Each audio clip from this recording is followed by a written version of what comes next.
The interviewee's name is William Austin. He was born on December 13th, 18th, 1937. Served in Vietnam in the U.S. Air Force. He achieved the rank of colonel. We are recording this on October 14th, 2012 in Clemson, South Carolina. I am Daniel Mack and I'm conducting the interview. No relation. Alright, Colonel. So, as you just previously explained, I believe you had to go to several different schools in all. How many total? Was it different training programs that you have to go through before you got commissioned? Well, actually, I spent 2.5 years in Air Force ROTC at Clemson, then withdrew from that program with the blessing of the commander, and with the understanding that I would go to OTS as quick as I graduated from Clemson, which I did. Later go to OTS, got my commission through Officer Training School, which is a 90-day program, and I went there in June of '60 and got my commission in September 1960. From there I went to nav training. At that time they needed navs worse than needed pilots, and even though I had been assured that I would go to pilot training and everything else, they sent me to nav training, so I had to go through nav training, and then that wasn't going to be too bad. I'd spend 3 years as a nav and then go to pilot training, except when I was about to finish nav training, they came down and said, you have to be in the top 10% of your class to go to electronic warfare officer school. You refer people with engineering degrees or mathematical backgrounds or electronic backgrounds. Well, I pretty well fit all of those and didn't have much choice. And I had to go to electronic warfare officer school, which was another year of schooling. So a year in nav training, a year in electronic warfare officer school. Finished there, took my assignment to Forbes Air Force Base, Kansas, flying as an electronic warfare officer in RB-47s, which is a SAC, Strategic Air Command, reconnaissance primarily of Russia. We were looking at all their electronics and everything. And so I flew against Russia around their perimeter and everything for about 3.5 years, I guess. What time period was that? Just to get a perspective. That was, let's see, I got how tense that the Cold War would have been at that time? Yeah, I was in the Cold War. I got there in '61 and left in '64, May of '64. So I was there about 3 years. And luckily, I didn't know at the time when I volunteered to go to that program that it was a closed program. So once you got in, you didn't get out. The only way you got out, you screwed up and they kicked you out. And my squadron commander, as an example, came there as a second lieutenant. He was a full colonel, so that's unheard of. Nobody believes that program, but it was a very tight-knit, very closed program. But they brought in the 135 to replace the RB-47, and one RC-135 replaced 5 RB-47s. Just in the distance that it could cover surveillance. The distance and how many people it could carry on the crew and all that. Therefore, I was able to get out. They approved letting people go, and so I applied for pilot training, got it, and went to pilot training in June of '65, and graduated pilot training in '66. Where was that training at? That was at Del Rio, Texas, Laughlin Air Force Base in Del Rio. And at that time, it was the busiest airfield in the United States. It even surpassed. We had more takeoffs and landings than O'Hara in Chicago. We had 2 paved runways and we put in a short. It was paved too. We had 3 runways there, parallel runways, and we flew 37s and 38s off of them. Finished up there and got my choice of assignments. I took F4s at that time. The F4 program was set up so that the pilots went into the back seat of the F4, and you would fly a tour or fly a wild, however long, until you were eligible to upgrade to the front seat. And for my graduation and everything, the chief of personnel for the Air Force came down and spoke to our class, and I talked to him at length, and he was working on a program so that if you went to Vietnam in the back seat and got 50 missions in the back seat, then you could upgrade to the front seat in theater, or come back to the United States and upgrade and go back and fly 100 in the front seat. So that was the quickest way to get to the front seat. So I said, oh, I'm going, I'll go to Vietnam, and I volunteered. It just so happened that I think we were the first class since sometime back in World War II that all of our assignments, and I'm talking about all of Class 66H throughout all of Air Training Command, which is at that time was 8 bases. All of us went to fighters. It's just a matter of which fighter you want to go to. Why did you choose the F4? Well, it was the #1 airplane at the time. It was the leading airplane. By far the best performance airplane that was in the Air Force, and it was new, and it just looked like sort of what I wanted to fly. You know, the mission was there, primarily air to air. As we got to Vietnam, more and more we went to air to ground, but our primary mission became putting bombs on the target, and our secondary mission was air to air. But we all like to think of ourselves as air to air, you know, going after the enemy. What kind of, just to get a perspective on the technology at the time, what kind of armaments did the F4 have as far as radar and electronic warfare and payload? Okay, the first airplane I flew in Vietnam was the F-Force C, which was an Air Force version. The F-4B was a Navy. The F-4 was a Navy airplane originally. Mm-hmm. The Air Force adapted it to the Air Force and built way under more than the Navy ever did. But the F-4C was the first Air Force airplane, and that's what I flew when I first got to Vietnam. I was in the triple nickel 555th Tactical Squadron there, Tactical Fighter Squadron, and flew the F-4C for, I'm going to say, about 50 missions, something like that. And back up a little bit, I finished pilot training. I went through F4 training at Davis-Monthan in Tucson. Finished F4 training with orders to go to Vietnam, directed to Thailand with the rest of my class in F4s. When I went home, the day I graduated, when I went home, all my household goods were packed and already been moved out and everything. My wife was waiting on me at the door and said, "What do you know about going to Nellis at Las Vegas?" I said, "Nothing." She said, "Well, a major called here and said you're coming there to the Wild Weasel program." Wild Weasel being a SAM hunter, surface to air missile hunter. I wasn't surprised by that because with my electronic warfare background and everything. In fact, I got the first recording of an SA-3 system in existence with their Russia's SA-3 system. So I've been toying with electronics all the time, see, so only natural I ended up going to Wild Weasel school and was going to be the first F4 Wild Weasel going to Vietnam. At that time they started off in F-100s with an EWO in the back seat of a 2-seater F-100, got all those shot out from under them, and so they went to the 2-seater F-105, again with an EWO in the back seat, pilot in the front seat, and now they wanted to upgrade to the F4. They had 4 F4s at Nellis that had all the black boxes in it and everything to be SAM hunters and everything.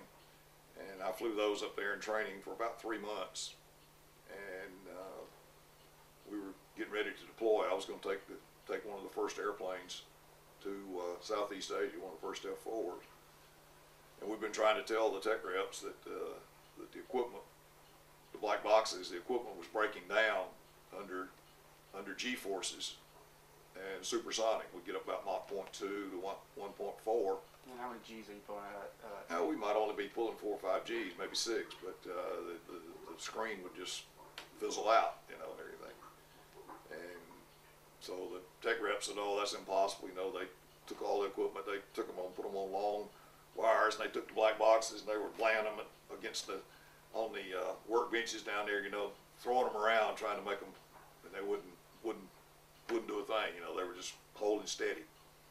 So finally, the last shakedown flight before we left, one of the crews took it out at about Mach 1.4 and laid the G's to it and everything. Well, when they came back, they poured the capacitors and resistors out of the black box. They were all shook loose. They took them completely out. So at that point, they said, "Uh-oh, we got to go back to the drawing board for F4 Weasel." And so they asked me, did I want to stay there? I was flying with the Wild Weasel. I was flying with OT&E testing the F4D, and that's where I got introduced to the F4D model. I made movies and everything of that. And you were a test pilot for that? well, I was a test EWO. I was a pilot in the back seat, but they were really using my electronic knowledge. I was the back seat pilot, whatever you want to call it. Yeah, and so we made films and everything on the F4D. I probably had 25 or 30 flights in it there at Nellis. Then they asked me what I wanted to do, and I said, well, I'll just go on to Thailand. All my buddies are over there. I went through F4 training with, so I took my original orders and went to Ubon, Thailand. Another sort of interesting fact there, when I went through jungle survival school at Clark in the Philippines, and then went on to Ubon, Thailand. I arrived there, and it just so happened that the Red River Valley Fighter Pilots Association was having its first major meeting over at one of the neighboring bases, Karat, and so all of the hierarchy were over there except one colonel. That colonel was the assistant director of operations. Well, it just so happened that I used to take him hunting when we were going through Davis Motham in the F4 training and everything. I'd take him hunting with me, so he was one of my hunting buddies that I took out and shot a bunch of birds with and everything, you know. Well, we played it cool. I went in and saluted along with the 3 other guys came in. There were 4 of us came in on the same 130. And I saluted, and Colonel Bartoff returned it. And he said, "Guys, I don't know how y'all got here, because all of the pilots are being diverted into Da Nang." He said, "Y'all all go over to the club and have some lunch, and let me look in to see how that happened, because y'all were supposed to go on from the Philippines. They've diverted all pilots to Da Nang in South Vietnam because they had a shortage of pilots over there." So an hour or so later, he came over. You know, we were finishing lunch there and everything, and he came over and he said, "Well, here's the situation, guys. 3 of you are going on to Da Nang, and Captain Austin here is going to stay here." Of course, they all, "Oh, what, why?" You know, they all wanted to stay there. You know, this one major got pretty irate about it. You know, that he wanted to be there. He'd flown with Colonel Oles and all that, you know, and everything. But Colonel Oles wasn't there that day, you know, so they shipped him on off to Da Nang. And of course, after they left and everything, Colonel Bartoff smiled and clapped me on the back, you know, and he said, "Man, I had to work to get you to stay here." And I said, "Good. That's where I wanted to be, because I'd gone through all my training with these guys. You know, I wanted to fly with them." Of course, half my class was at Da Nang, so I could have Boots Pasay and all those were over there. But anyhow, that was the way I got into Ubon, Thailand. And what was the general operations out of Ubon? Well, we were basically hauling bombs to North Vietnam. We were going to North Viet to Route Pack 1, which is the Hanoi area, every day just about. And in fact, we were scheduled there every day. The weather sometimes would divert us into some other secondary target, but primarily we were hauling bombs twice a day. One mission in the morning about, I don't remember what time we took off in the morning, probably 8 o'clock, 7:30, 8 o'clock, and then about 3 o'clock in the afternoon we'd fly a second mission up there. And we were flying 24 F4s in the morning, 24 in the afternoon. And when you took off, what did your, I guess, flight squadrons make up of? What was the organization of the crafts, and where were you in the order of it? Well, my first flight first off, for the first 15 missions, I believe it was, you were supposed to fly in Route Pack 1, which is down along the DMZ, no SAMs, very little AAA. In other words, a much safer mission. And so I think I flew 10 flights down there as a backseater there, flying with different people and everything. And then got my first flight to North Vietnam. We went against the steel mill up at Tai Nguyen, and I just happened to be in the mid-cap flight, four ship of F4s, and all our mission was to keep the MiGs off the guys carrying bombs. You know, 24 F4s, 48 F105s, and so we would stay up high and watch for the MiGs and go attack them if they came in on the guys carrying bombs. You know, we pulled up high, and there were some buildings down there along the bottom of a sort of a little mountain ridge and everything, pretty close to the steel mill. And I was, you know, looking all around for MiGs and everything, and all of a sudden I saw the roofs, thatch roofs on these buildings rolling backwards. And when they did, there was 85 and 100 millimeter anti-aircraft guns inside these buildings, inside these thatched buildings, and they all opened up on us, you know. Well, I was flying in number 3 airplane. Let's see. Our wingman, yeah, our wingman number 4, he took an 85 millimeter shell through the outboard wing of the F4. Now, I don't know if you're familiar with the F4, but the wings on the F4 fold up. They're Navy birds, so they fold. So there's a hinge out there. Well, it took off from the hinge on out on the right side. That the only thing was left was a little bitty piece of metal around the front up there. All the rest of the wing was gone out there. And then about time we sort of got him stabilized a little bit, number 2 in the 4 ship that we were in, number 2 had one explode right under his left drop tank and sprayed fuel everywhere. Luckily it didn't catch on fire, but I mean, it just shrapnel, you know, shrapnel just tore that drop tank all to pieces, and fuel, whoosh, big poof of fuel.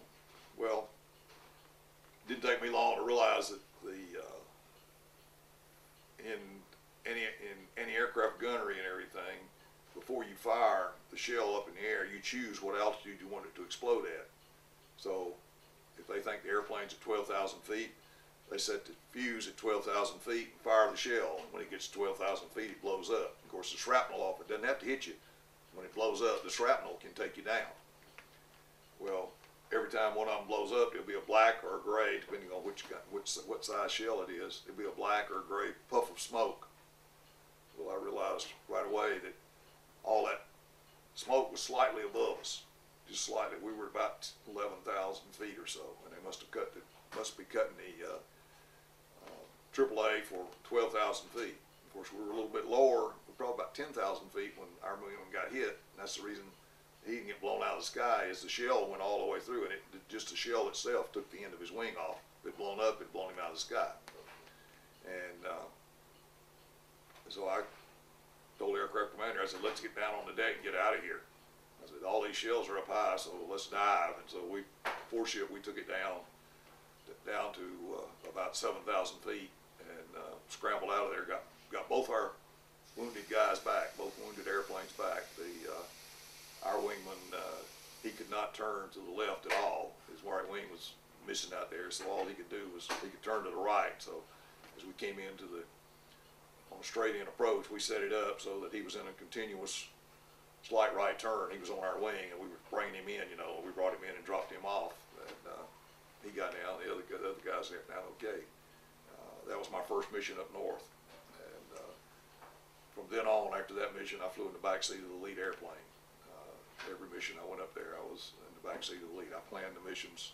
I was the senior captain as a backseater. I was a captain, and so I was the one that did all the mission planning and everything for every mission I flew. I was the mission planner, and flew in the backseat of the lead airplane. Of course, the program that I went over there for didn't happen while I was there. I was on my 81st mission when I was shot down. That's 81st counter, it's about 115 mission, but those in Laos didn't count, even though you got shot at just as bad as in North Vietnam. But I was on my 81st counter when I got shot down, and let's see, I was shot down in October. In November, the Triple Nickel, my squadron, moved from Udorn from Ubon Air Force Base to Udorn Air Force Base, so up north of there. And when they moved up there, then the Chief of Staff of the Air Force, General Ryan, he had twin boys that were backseaters in F4s. And they then were the first ones to participate in that 50 missions and upgrade to the front seat. They upgraded in theater right there. If I hadn't gotten shot down, well, like I said, I would have been over my 100 missions by the time they started the program, so I wouldn't have gotten any out. But anyhow, they finally got to start the program, but I was there for was to get to the front seat. Did you feel very useful in the front seat and in the back seat as flight commander, or were you the whole time just sitting there counting hope? No, heck no. There's an awful lot involved in flying the back seat. That's one of the reasons that number one, I have extraordinary vision. All I have to say is better than 2010. And so when I go to the optometrist and he says, read the smallest print you can, I read the Airforce form number down on the bottom down there. And there's only one other person I've ever come up against that would match me, and that was Colonel Robin Olds. And he and I have flown in the same flight together several times, and we'd be the only people that could see the airplanes. We'd be talking about the tankers out there at 25, 30 miles, and nobody else could see them. So just vision was good, and I have a strong back, strong neck, and so I could turn around under 6, 7, 8 G's. I could still turn from looking back this way, back over to look that way.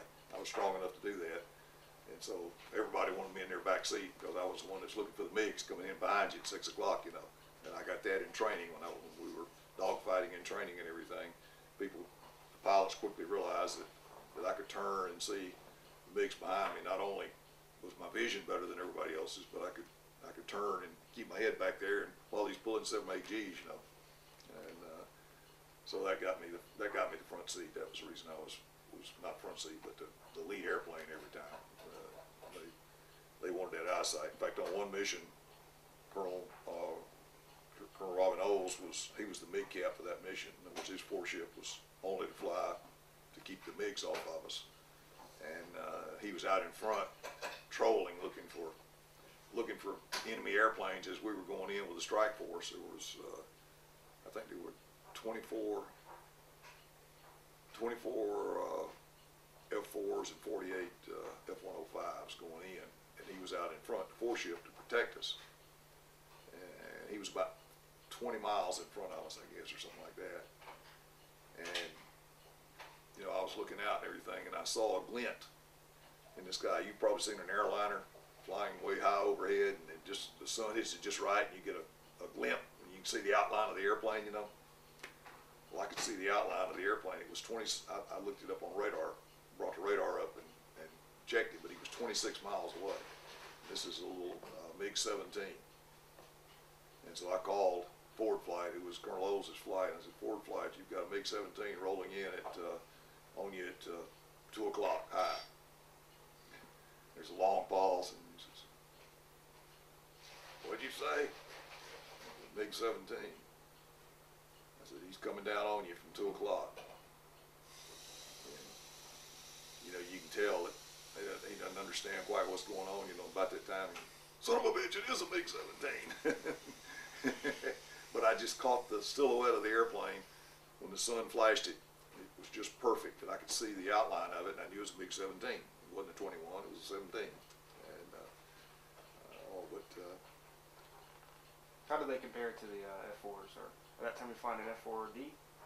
Or that time I was in the, I'm not sure, CRD. It was about the time I was transitioning between the two. Because, as I said, I did the testing on the D at Nellis before we took the D over to Vietnam. So when our squadron, actually what happened to Triple Nickel, most everybody was finishing up. So they all went home or transferred to another squadron, and a whole squadron of people came in from Eglin. They brought brand new airplanes, brand new F4Ds. And I think one of the airplanes had only been out of the factory 30 days or something like that. And they came in there. Well, I was a natural to stay in the squadron because actually I knew more about the F-4D than they did. I had more training in it, more flights probably than most of them. So I stayed, and two things. I checked them out in theater. In other words, I flew in the backseat of the lead airplane and took the flights north and everything. And secondly, I knew the equipment because the equipment was entirely different. The electronic equipment, the warning system, and all that was a whole different system than what we had in the F-4C. And we had different missiles. The radar missile was a different missile from what we carried on the F-4C. Much more complicated to use than the one on the F-4C. The F-4C was Sidewinder, which we still use today. We have a Sidewinder 6, I think it is now, or something like that. But anyhow, it's a heat-seeking missile, and still very similar to the old heat seeker, you know, from the original Sidewinder. But the Falcon missile was what they put on the F-4D, and it was supposed to be a better missile. And in tests and everything, it did real well. The reason it did real well is that they supercooled the seeker head on it. So what happened is, like you're supposed to as a fighter pilot know when you're fixing to get into a dogfight and everything, or get into fire your missile, you had to approximately a minute or so before you got ready to fire the missile, you had to activate the supercooler and supercool the head so that then it was super sensitive, very accurate, super sensitive. But that was a complication. You know, you had to activate the head, supercool it, get a lock on, and then fire it, and then fire it. You know, whereas with the Sidewinder, you just got to lock on and fire it. And so that was a little getting used to. It was a little different. We didn't have many kills with that, not near as many with the Falcon as we did with the Sidewinder. For that particular situation we were flying in, the Sidewinder was a better missile, more usable. But anyhow, we flew with that, and we had the same radar missile. The Sparrow missile was a radar missile, and it wasn't very useful in Vietnam, because in Vietnam we had to visually identify the airplane we were shooting at.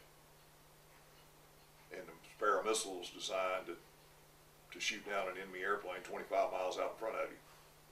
There was for the Navy protecting the carrier. You know, they go up. Oh, there comes an enemy airplane. There goes the Sidewinder missile, and the airplane blows up out there. You know, when the missile gets to it. But we had to go in and say, okay, it's a MiG instead of a Navy airplane or a Marine airplane or something like that, you know, because we had friendlies and everything flying up there, and it wasn't always the best coordination between who was where. And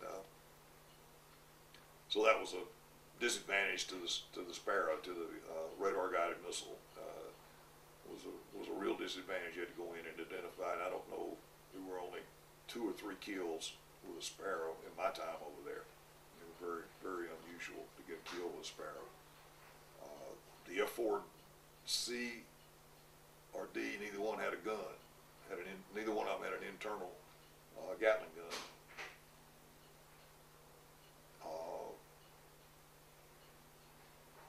To make up for that, on the F-4C, the Air Force designed a strap-on Gatling gun, self-contained canister that you strapped onto the belly of the airplane, and bore-sighted it to your sight up here in the airplane, see, so that when you put your sight on it, that's where it's supposed to be firing.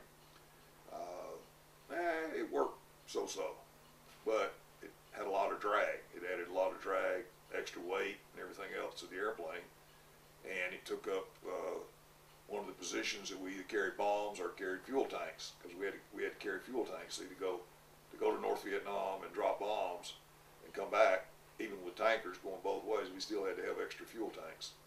And we had to carry a jammer, electronic jammer, to jam their SA-2 system. So that took up one of our pylons. Usually that was an outboard pylon, so we usually carried a jammer on the outboard pylon on one side. On the other side we had one drop tank, and then we would carry a centerline big drop tank, which which is not supposed to be a drop tank. It's a ferry. It was designed to ferry the airplane to Europe, things like that, you know, over across the ocean without having to refuel. But you slow down to 300 knots and hold it at 1G. The tank comes off pretty true. In other words, it normally doesn't hit the back of the airplane when it comes off. So it's fairly safe if you jettison the tank under optimum conditions.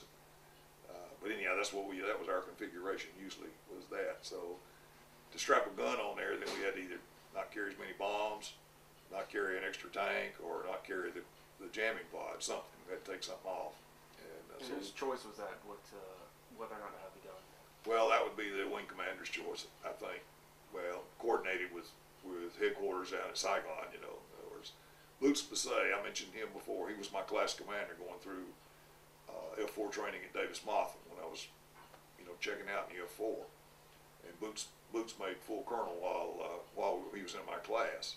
And so he was the director of operations at Da Nang. And I told you part of my class went to Da Nang, part of it went to Ubon. Boots was a real believer in the airplane should have a gun, particularly over there, because a lot of times you had to go in and identify the airplane. Okay, now you're close enough to shoot him down with a gun. In other words, you should be in position to identify him, say, yep, that's a MiG, and shoot him, and all. So he put the gun on the airplanes at Da Nang, and the first 2 days that they flew, they shot down 5 MiGs, because the MiGs weren't used to they weren't used to us being able to shoot. In fact, one of the things they would do, they'd see us coming in, they'd drop their speed brake to slow down, so that we'd be too close to fire. By the time we identified them, we couldn't fire the radar missile.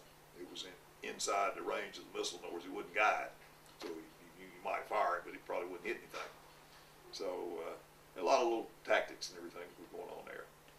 But Da Nang, they carried the gun pod off and on several times, and then they didn't go to North Viet. They didn't go up north anymore. We were doing all the missions in Route Pack 1, so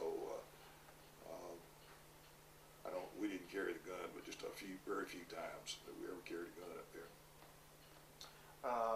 Did you have a consistent first seater when you flew after you got to the first flight lead?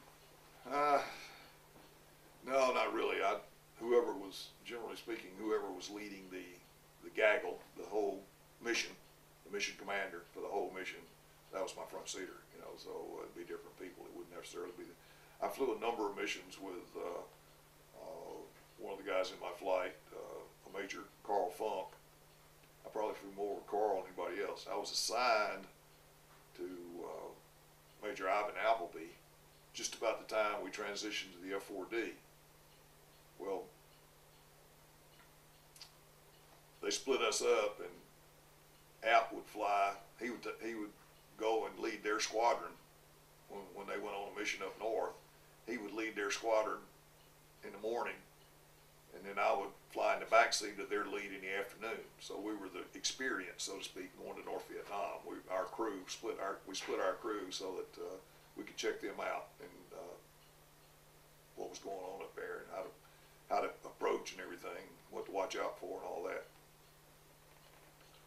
Did you have anybody did you notice any difference in flying styles between the first seaters, or was anybody who's riding maybe was a little bit more smoother, or? Well, yeah, they were all, basically I flew with Carl Funk, Bill McAdoo, and Bill Patton, probably more than any others. I flew with Major Appleby, probably 5 or 6 times is all we flew together as a crew, even though we were on paper a crew, but we were always flying with checking somebody else out. We were more or less the trainers for new people coming in and everything. But yeah, I flew with a couple guys. I flew a lot of some of the times I flew with the guys out of Wing Headquarters. Colonel Oles, I flew with him, I don't know, 3 or 4 times. I flew with some of the other guys out of Wing Headquarters. I only had one guy that I refused to fly with, and he went on to get 2 MiGs. He was a MiG killer and got a couple of MiGs, but and went on to be a 4-star general, but I won't mention the name, but I refused to fly with him, even though we were sort of friends.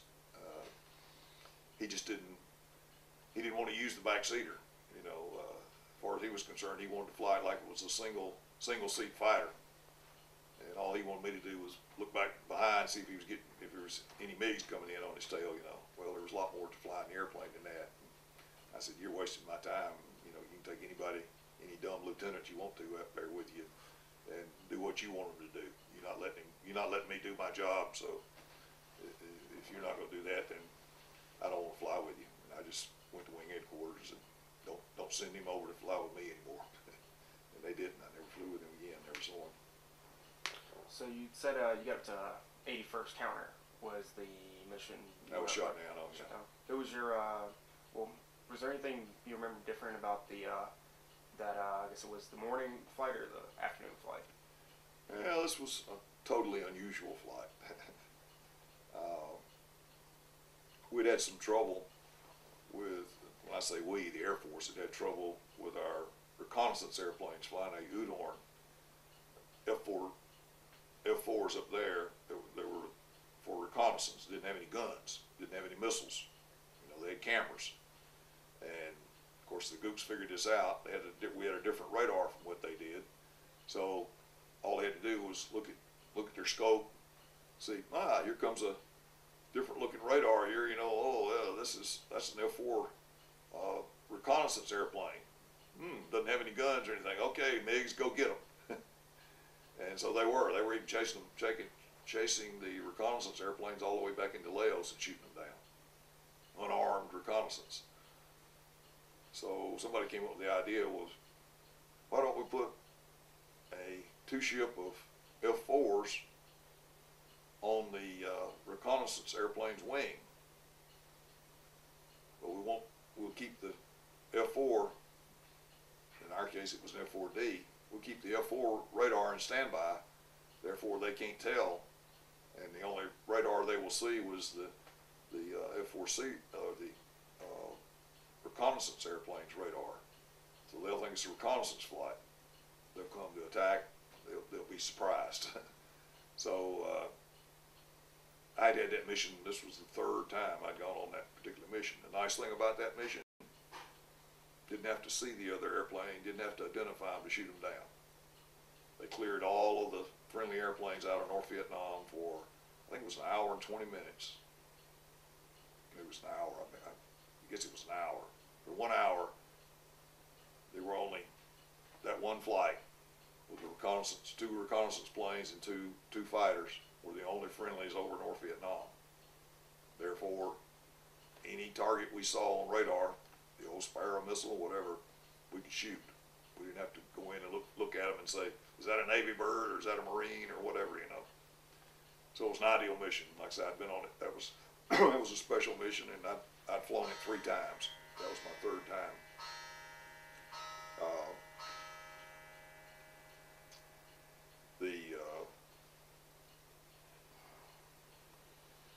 The F4Ds, I tell you, they had a little different warning system, but it's basically along the same lines as the C as far as electronic warning for SAMs.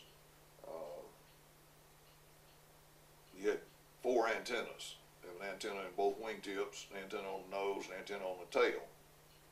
They're somewhat directional, in other words, they're looking out ahead. So if the SAM is coming, the SAM site, who's got the radar and everything, is guiding the missile. If it's over here at 10 o'clock, this antenna here will be getting a strong signal, and this antenna here will be getting a strong signal, but they'll be about equal. So it's about halfway between. If it's right off the nose, this one up here will be getting strong, and nobody else will be getting one anywhere near as strong. So it was a directional system based on the signal strength that your 4 antennas received.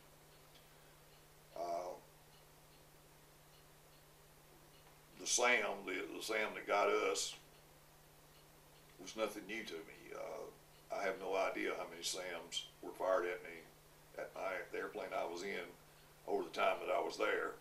I only know that, looking back, and a few days after I was shot down, I know that the day before I was shot down, there was 19 SAMs that I saw go by the cockpit. So give you some idea of how many would be fired at us. The day before that, I saw 13. And in one mission. In one mission, yeah. Now this was the first one SAM that was fired on this mission. Hadn't seen any so far. We were just getting into just turning up. We'd gone up the northwest, back, and we're turning down. And we were about 22,000 feet, which was normal for the reconnaissance airplane. They were going at that. We were supersonic, about Mach 1.2, and turning to make the run down across where they wanted to take the photographs. As we turned and everything, of course, one thing, we all four had pods on board, and the pods radiate to jam the radar on the ground.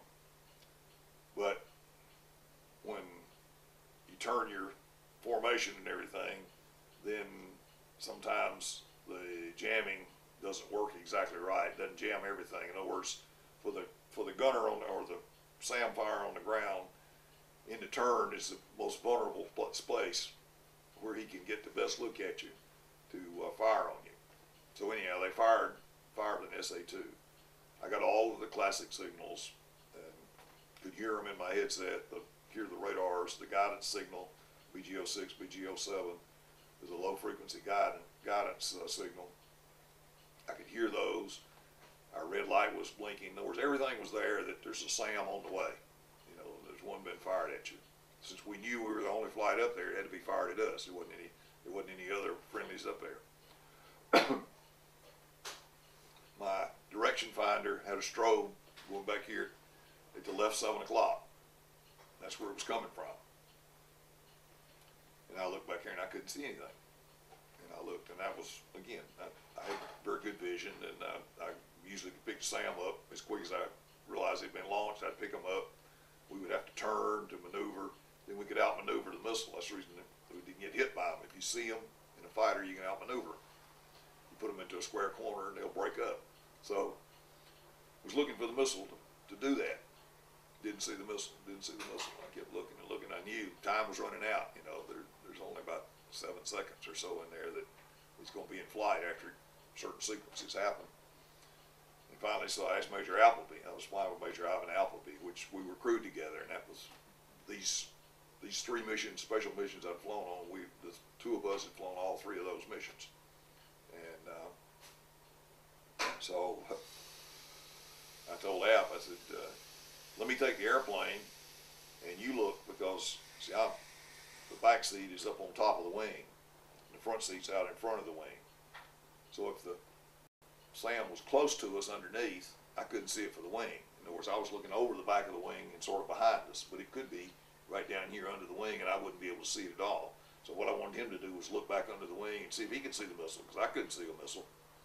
So I took the airplane, and just as I took the airplane, he slammed he just hit the stick and slammed it against the firewall, and the airplane pitched tail up, nose down, and just about that time, poof, felt the little bump like that. The missile blew up underneath us. The missile had come 180 degrees out from right 1 o'clock position. Figured out the only thing it could have been was that the F4D, the system comes together into a black box. There's 4 wires coming in from 4 antennas, and there's 4 things that you hook up the black box to. Somebody hooked it up 180 out of phase, and so I was getting a false reading, and so that cost us. The missile blew up underneath us, set the left afterburner on fire, and instant smoke in the cockpit. Couldn't see the instrument panel. I mean, it was completely filled with smoke. Thought we were going in right away, but Major Appleby dumped the cabin pressure, and we did. At the same time, we shut the left engine down. So when we did that, the smoke dissipated. We could see the instruments again. Most every circuit breaker was blown on the circuit breaker panel, but miraculously the airplane was still flying, and a lot of things we needed were still working, the radio and things like that. And so of course we called a Mayday right away, and I told Major Appleby we were only about 10 miles west of Hanoi. We were pretty close to Hanoi and heading straight south almost on that run. And I told him, I said, let's just get down to 12,000 feet and go straight ahead right on out of here. And that was going to put us across the Red River and into some mountains down there that we didn't fly over very much and everything. They were not heavily defended at all. We didn't bomb down in that area. So once we got across the Red River, we're pretty much home free as far as them shooting at us from the ground. Small arms would be about it. So we did that, and noticed right away though that our utility hydraulic system, which is what you lower your gear with and all the utilities and everything, it was at zero. So in other words, we got to manually blow our gear, put our gear down, but we could do that. That wasn't a problem. And then we noticed we have two main hydraulic systems, and one of them, the needle was falling back towards zero. So we were losing one of our main, but the two main hydraulic systems, either one of them is all you need to fly the airplane. You don't need both of them. It's sort of a redundancy. So that one's going to zero. It goes to zero. We're still flying. By that time, we've gotten across the valley. We're into the edge of the mountains, and a little cloud deck there. And so we decided to climb above the cloud deck. The clouds are about probably 1,500 feet thick or something like that. So those looked like the clouds were going to push us down into the mountains if we stayed below them. So we climbed up, slowed down. We're about 300 knots, and flying along okay, heading toward Ubon, Thailand. And look over at that utility, that other PC system's going down, our hydraulic system. And it went to zero. When it went to zero, that's the end of the control of the airplane. You don't have any way to control it. Now, there's supposed to be, in the F4, there was supposed to be a little bit of manual rudder that, even though you didn't have hydraulics, you could control the rudder a little bit manually, but we stood on the left rudder. We were rolling to the right, and we both pushed on that left rudder as far as it would go, and it didn't have any effect whatsoever. So it was obvious that by about 15 or 20 degrees of bank that we were just going to go right on over and crash right in. You know, Major Appleby says, I think it's time to get out. I said, I'll see you on the ground, and pull the handle and ejected. And that was the last time I saw the airplane or Major Appleby, either one. I went out of the airplane, and my chute opened. Everything, just an anomaly of what happened. The ejection was slow motion. I've had it happen to me in automobile wrecks and a few other things, but the brain operates way under faster than you and I use our brain normally. And when the system, adrenaline kicks in and everything. But the Martin Baker ejection seat that I was sitting on had a projectile that fired and subjected you to 18 G's when it fired. 19 in that particular angle and everything. 19 is all the human body can stand. It starts to break up when it gets to 19. It's designed so that you pull the handle, the top handle or the bottom handle, but from the time you pull that handle, in 1 3/4 seconds, if everything's normal, you'll be in the chute. That's how fast it gets you out of there. So, you know, that's pretty fast. I pulled the handle. I felt the seat fire. Now, to be correct, you put your feet out on the rudder pedals. Even though you've got leg restraints back here, and when the seat fires, it pulls your foot back, your feet back, and pins your legs here so they don't frail. If you're supersonic or something, you know, we were controlled ejection 300 knots. When it pulled my feet back, I felt the zipper on my right boot crack open, but I didn't lose my boot. Then I started up I'm looking at the canopy rail. Actually, the canopy was gone. I'm looking at the instrument panel in front of me there. And it's going at about this speed. I wonder if I'm ever going to get out of this airplane. I can't believe how slow this is. It was just the mind, how fast the mind was working, you know. And anyhow, I went out, everything, the little projectile here fired off, the harness fired and kicked me out of the seat, and the projectile fired and the chute opened, and I'm in my chute above the clouds. And then I go into the clouds, and as I come out, as I'm going through the clouds, I'm getting my radio out so I can talk on the radio to my wingman. He was right with us when I ejected. And just as I come out of the clouds, I'm looking down there, and there's this banana-shaped valley. We, in fact, called it Banana Valley, that we used to use for a navigation point going in. This rice paddies down there shaped like a banana, and there were people out there working in the field. And I'm probably at about 5,000 feet or something like that.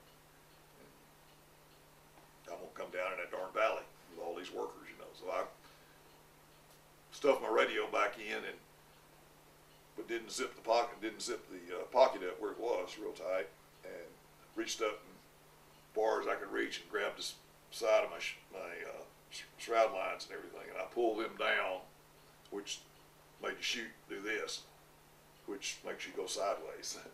And so I managed to fly the chute, so to speak, from over the valley to into the biggest tree in the woods. I'm guessing it was about 300 feet tall. It was close to 20 feet in diameter, the trunk.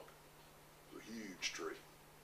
And I bounced down through it, hit every limb on the way down. You know, I had my arms crossed, and I was bouncing off limbs all the way down through it, you know. But miraculously, my chute did not catch on a limb. It came all the way through with me. And it was still hung in the tree, but I was standing on the ground. I hit standing up on solid rock. And right away, ripped my helmet off so I could hear the goops, you know, around me, because I knew I wasn't a quarter of a mile from where they were working, so I knew they would be there in just a minute or two. I pulled my chute out of the tree, wrapped it around my helmet, and there was a stump hole over there where a tree had blown over, and there was black water in that hole where the stump had been. And I threw my helmet in there, and it sunk, took my parachute down with it. So, hey, great place to get rid of my gear, you know, that I didn't want with me. So I had deployed my life raft on the way down to cut down on the weight. And so I pulled it out of the tree. It came down through the tree, fully inflated. And I pulled it out. I was stabbing it with my knife when the first scoop showed up about 40, 50 feet away out there in front of me. Maybe 50 yards away, probably more like it, 50 yards. Anyhow, I heard, I don't understand Vietnamese, but I knew, there he is right over there. You know, they'd seen me. And I still wasn't planning on giving up. I was standing there, I wasn't hurting or anything, didn't feel anything, so I pulled out my 38, and I had 3 boxes of ammunition with me. I wasn't planning on giving up, but never planned on it. And so I decided, instead of shooting them, that I would, my first round was a little tracer round. And I said, well, I'll fire that over their head. Hopefully, they've been out in the field working, they're farmers. They'll run home, which is about a mile to their thatched roof buildings and everything. I said, it'll be a mile for them to run there and get their guns and come after me if they know I'm armed, you know. So I fired over their head, hoping that my wingman would see that little red tracer go across the tree line, you know, as he looked down. Hopeless to see that, but anyhow, that was my thinking. And all hell broke loose then, boy. Bullets flying everywhere. There were 16 of them out there in sort of a semicircle in front of me, and they were shooting for everything they were worth at me. I still wasn't going to give up, because they were out here. The big tree was off here to my right, about 12 feet away, 10 or 12 feet away. I figured I could jump behind that trunk of that tree, use it as a shield, and get into the jungle in the karst behind me. There was a karst hill behind me, and climb that. And I was dang certain that a long-legged guy like me, scared to death, could run a whole lot faster than a little short-legged goose. So I wasn't worried about him catching me if I got out there. I was in good physical shape.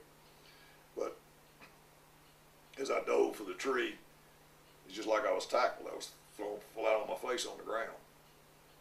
Man, that puzzled the fool out of me. What's going on, you know? So I tried to crawl. I couldn't move my right foot. I pulled at it and tugged at it, and it wouldn't come. I got back up and I looked down, and solid rock I'd landed on had a crack in it, about 2.5 inches wide. And my right foot had lined up with that crack, and the force of me coming down had driven my boot about 2 or 3 inches down into that crack.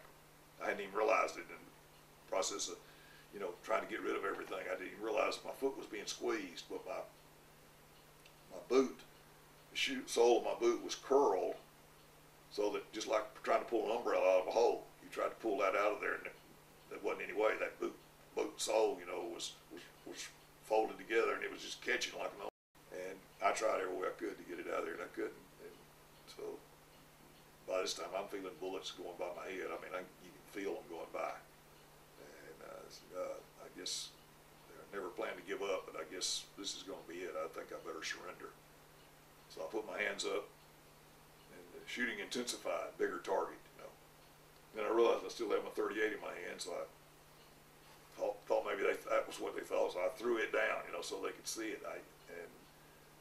That I was throwing my gun down, had my hands up. They were still shooting like mad, so I dove back down on the ground.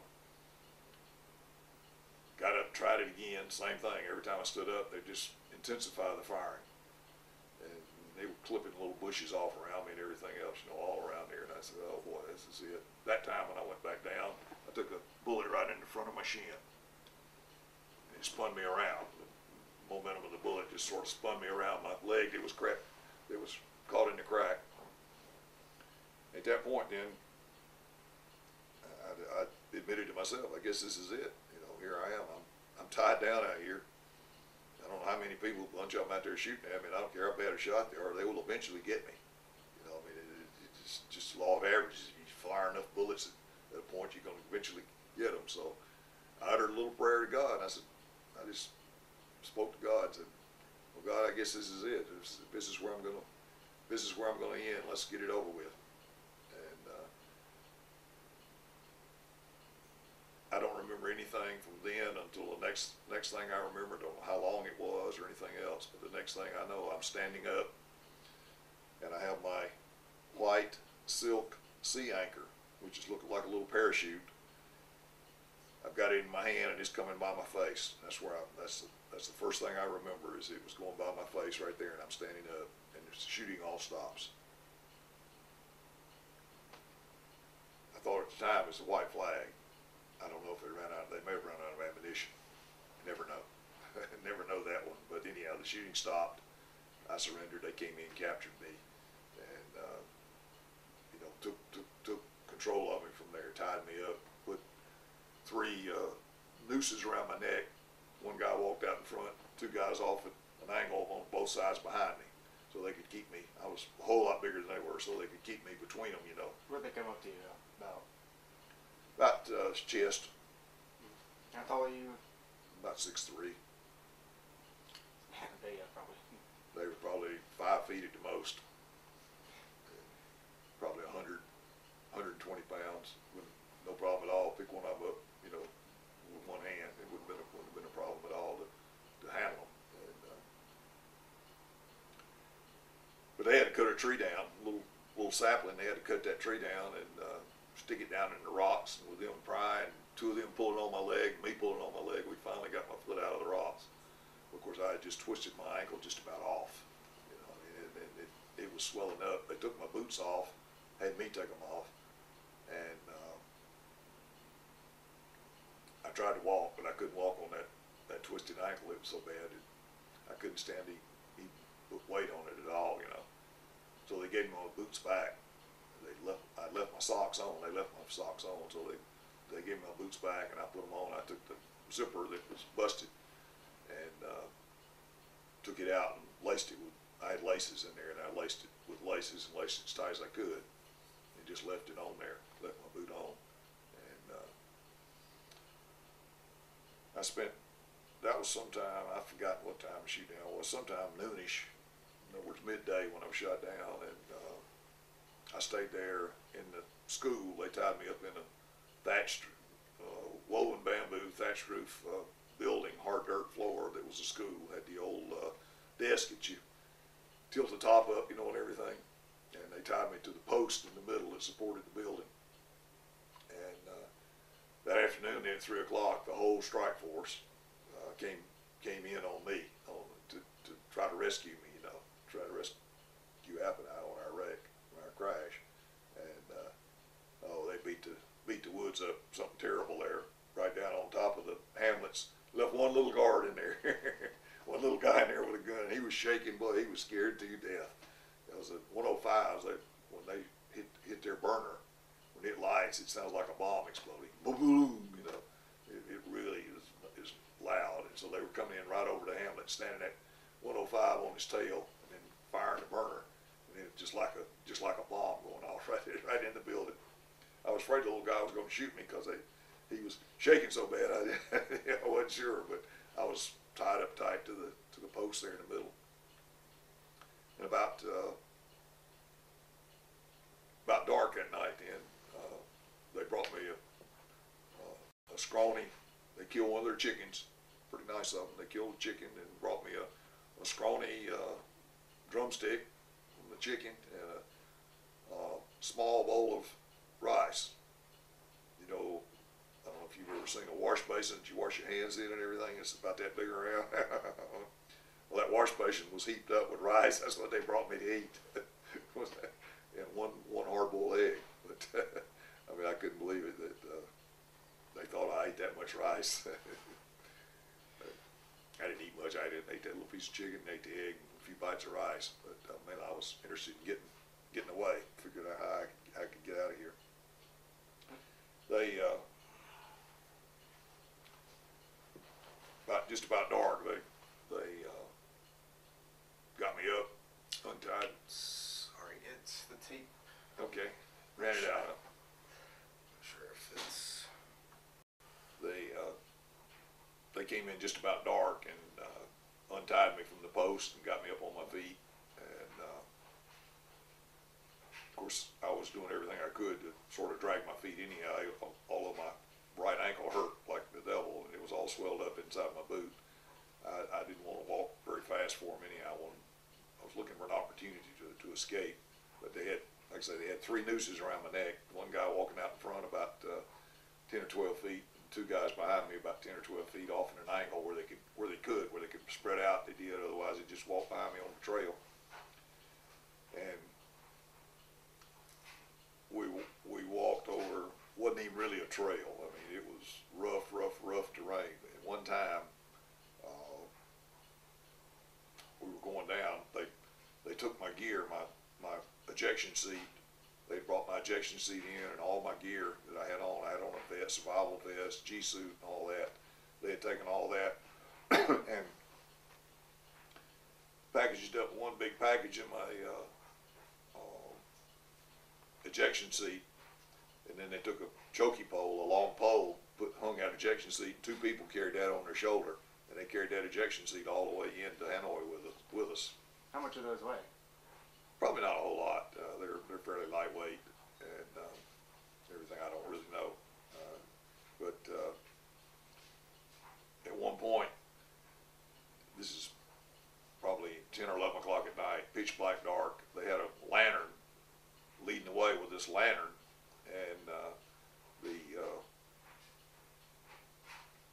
2 guys carrying the ejection seat and everything were out in front of us. And at one time, I looked, and they must have been 300 feet straight down. We were going down beside a waterfall, just going from rock to rock, down beside this waterfall. Of course, I got my elbows tied behind me, my hands tied in front of me, so I don't have anything there to counterbalance with and everything. And one time, I was on the edge. That's when I was looking down, and I saw that way down there, probably 300 feet below me, that I lost my balance and I started over. And one of the little gooks, I guess, he figured that would, if I fell over and died, they probably wouldn't get their 5 bags of rice and 2 pigs or whatever the Ho Chi Minh gave them for a prisoner. But anyhow, he ran up and grabbed me around the waist from behind, and for a few seconds we just teetered right there on the edge of going over the cliff. And then finally I managed to get my head back and got some of my weight back, and was able to keep from going over the cliff. But I thought I was going to die right there. I mean, I was off balance and gone when he grabbed me. And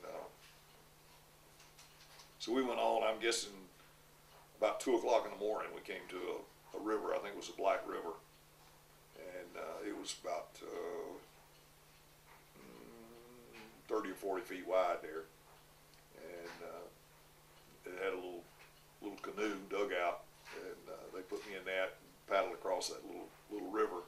And we got to the other side. There was a ton-and-a-half state body truck over there, military truck, and they loaded me and set me in the middle of the truck in the bed, and all these people that had come from the village, you know, with the ejection seat, all the people, and plus all the people that were around there, they all piled into the back of the truck with us. I mean, it was mass humanity, you know, just like sardines in there.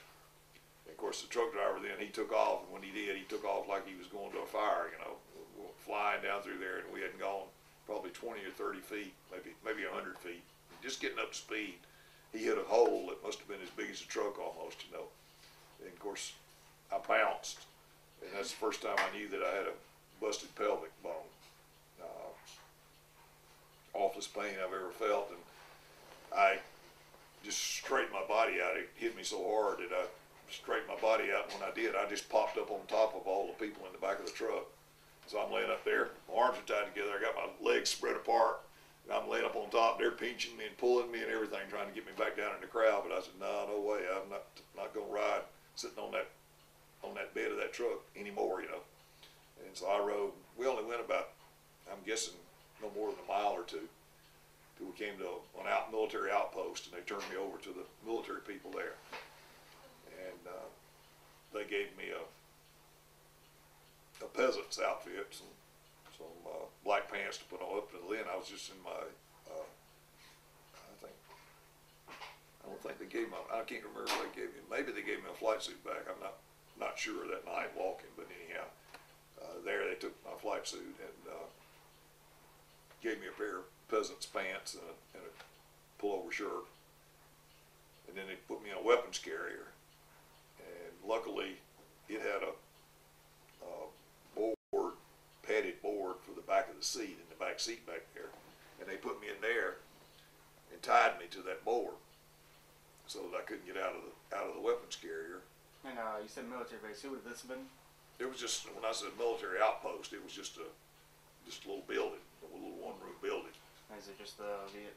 And there was a military guy in military, a couple of guys in military, actually about 3 or 4 in military uniform. And 2 of them, one of them was the driver and one of them was the guard. And then we took off in that weapons carrier at that time. What's a weapons carrier look like? It's a big Jeep.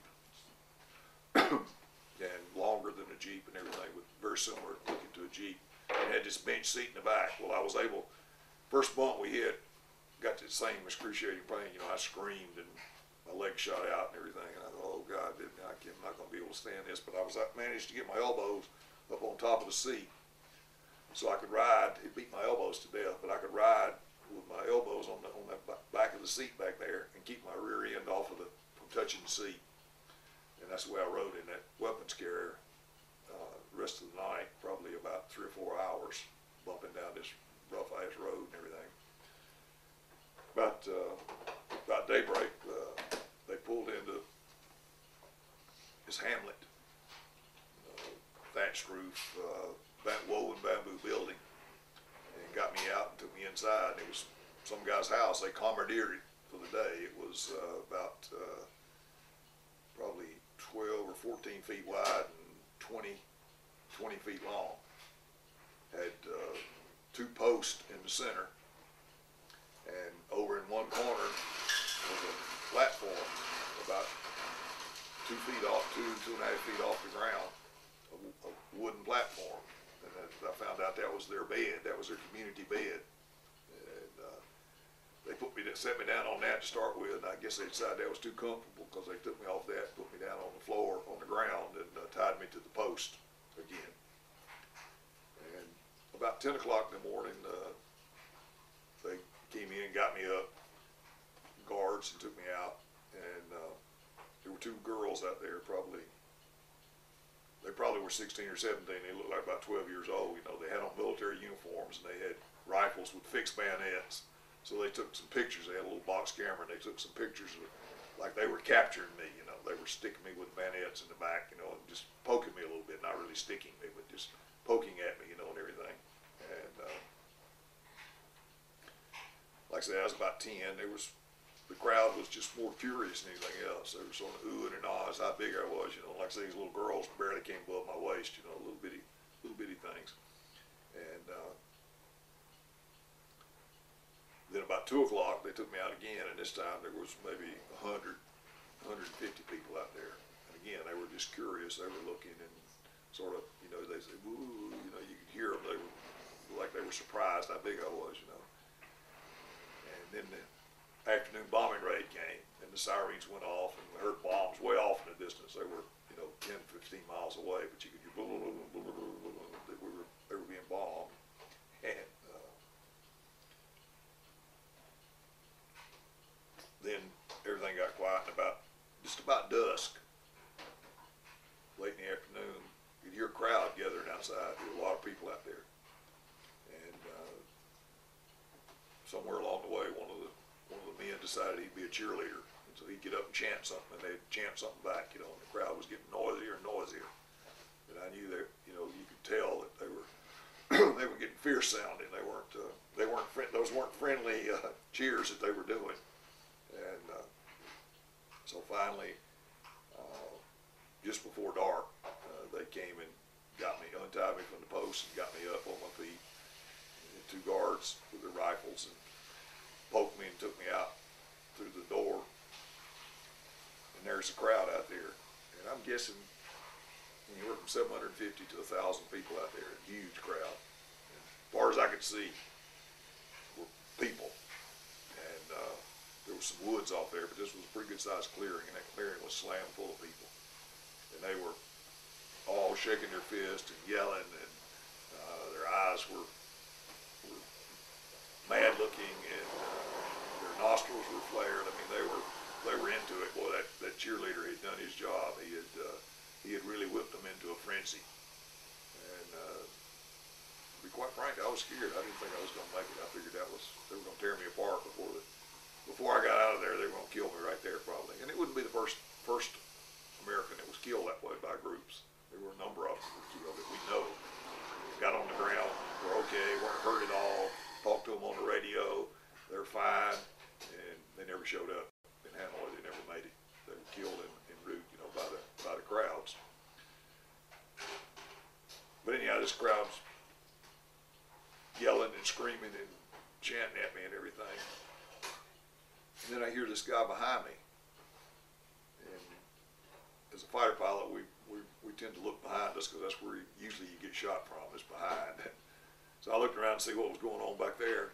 And the old man, I think he's the old man that owned the house that I was in, because he tried to hit me earlier with a stick. And the guards had kept him from it, but he swung at me and missed. And so he was back there and he was yelling. Of course, I didn't understand Vietnamese, but I could see his Asian cur dog, which was about an 85-pound golden lab sized dog. And he was up on tiptoes, tail up, ears up, and he was all excited, you know. And the guy was yelling, you know, like making a motion like that.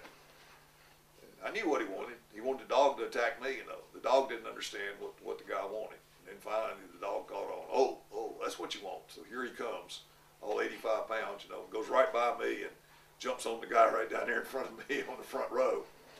Now, this hamlet was built up on a mound of dirt about 3 to 3.5 feet above ground level. So I was up above the crowd. I was like on a stage looking out over the crowd there, you know.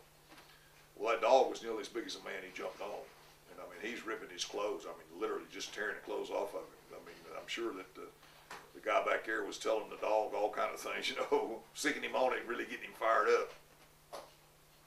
And the dog was ripping at him. Well, I laughed. I mean, it was funny. I mean, the guy didn't mean for him to attack one of his friends. He wanted him to attack me, you know, but here he is. Of course, that guy's screaming bloody murder. He's screaming for his life. I mean, the dog big as he is, and he's going to tear him apart. And the crowd laughed. Everybody laughed. I mean, it was just a situation that you just naturally laugh on, you know. And that diffused all of the anger and everything in that crowd. I mean, you could just see it. It just drained out of them in one laughter, one round of laughter, and all that animosity and everything drained out. Of course, the guards grabbed me because they were embarrassed, get me back inside. Well, as I was going, I had to step over this log to get in, and I was dragging my right foot, my bad foot, across the log getting it in. My right hand was down. The dog came up and licked my hand. Like, did I do okay? Now, what they didn't know, see, is that dog had been in that hamlet with me all day. For probably 10 hours at least, maybe 12 hours. I had given him what they brought me stuff to eat. I didn't eat much. I was more interested in escaping than I was eating, but I tried to eat some, you know, to keep my strength up. I gave the dog the rest of it, so he ate all my food I didn't eat.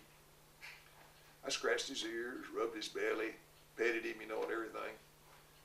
The Vietnamese don't do that to their dogs. They kick them every chance they get because the meat will be tenderer from the bruises from the kicking. It'll tenderize the meat for its ultimate purpose of a dog, you know, and that's food. And so they kick their dogs all the time. Every chance they get, they'll kick the dog.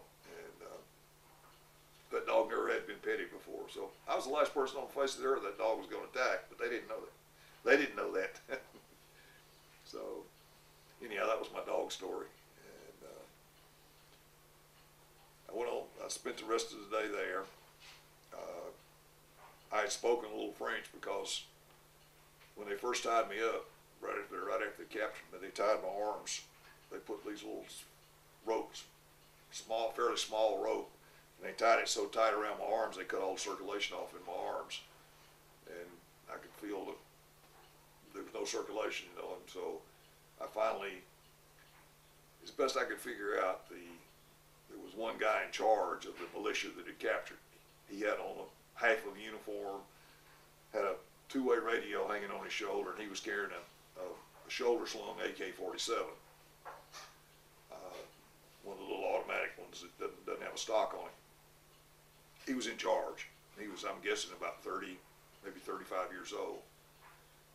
Then there was a young boy there that I guess would be about 17 or 18 that was nice looking, looked like he had French blood in him, a little bigger than the other people there. And I started trying French on him, and he understood French.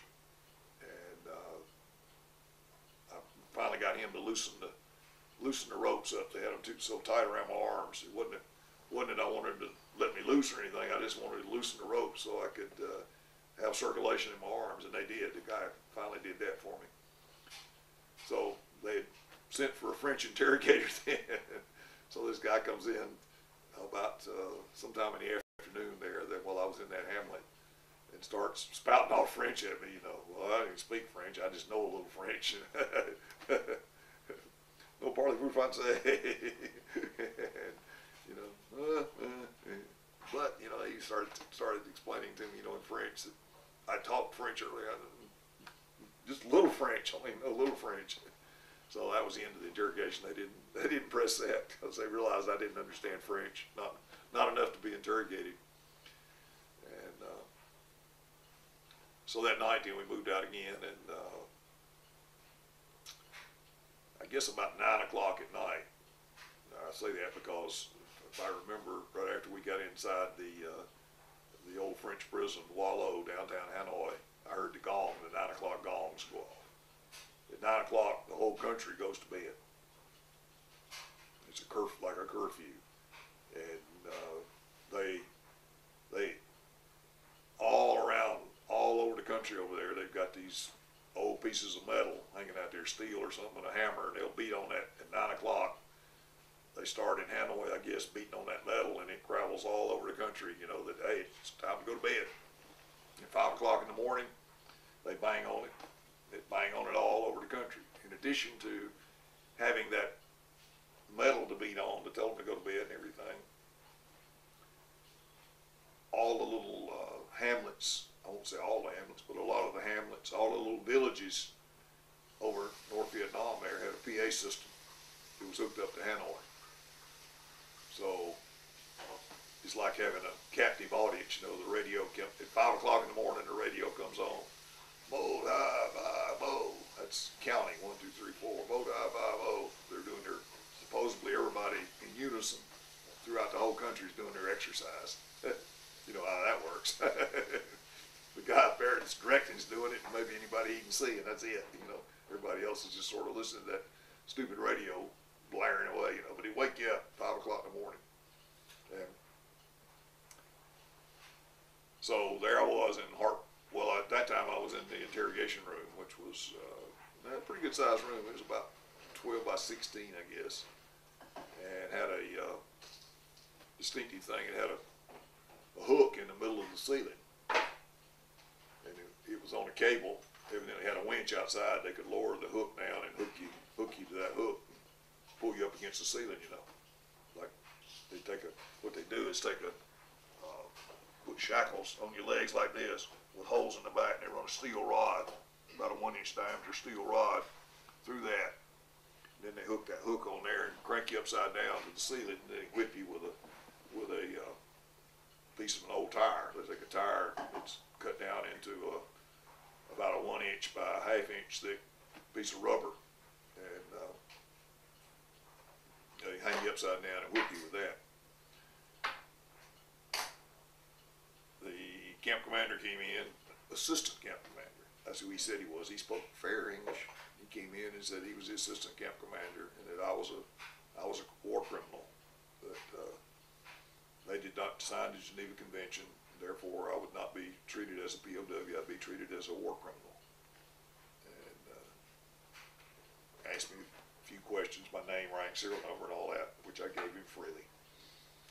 And then he left, and another older guy came in, very quiet, friendly type, and spoke excellent English. When I say excellent, not excellent, but he spoke really good English. And I talked to him some, and later on, and he said that he was the English professor at the University of Hanoi when the war broke out. So he got drafted to interrogate the Americans because he could speak English. But he generally tried to play the good guy. You know, the good guy, bad guy. I had a good guy, a bad guy, and a worse guy. I had 3 interrogators, and they got progressively worse as they went down. Also, progressively less English. As you got down to the 3rd guy, he could barely speak English. But he knew how to. So for 5 days then, 24 hours a day, I was interrogated. No sleep, nothing, just somebody in there asking me questions. The only sleep I got was the good guy, the old English professor from Hanoi.